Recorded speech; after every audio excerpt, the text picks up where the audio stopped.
exclusively for us.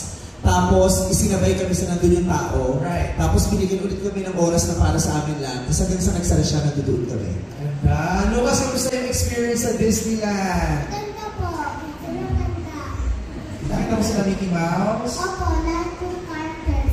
Ah, saya. Ilang days kayo sa Hong Kong? Parang, one whole day ako, pero sila, parang 2 days sila. At saka hindi lang namin basta ginamit yung di sila nasa location. I mean, we had the Fab Five.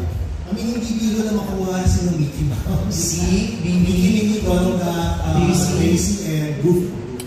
For you to be able to get past yung superstars na bibigyan kayo ng certain number of time. And to be able to get, paano nakikipagtrabaho talaga sa superstars. And I have to credit talaga na si Percy had connections with Disney. Sino connection sa Disney? Si Mickey talaga, ang ex-Direct Percy. We used to work at Disney. So nagamit talaga namin yung connection niya.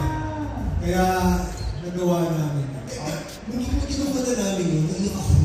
Yung sumasayaw sila kasama sila. Parang dream scene ba yan? Hindi. In-achieve talaga ang May Disney. oras na binigay sa akin, you have to shoot that in 15 minutes. Nagawa naman namin. Pati yung fireworks, binigyan nila kami ng magandang pwesto para ma-shoot namin yung fireworks din sa gabi. Oo. Nagpa-reinforce pa sila sa Bukawin ng mga pagkakas sa eksena. Ito talaga. Meron naman silang sarili. Oo, pero nalagay pa sila ng goodbye bakla ng mga pagkakas.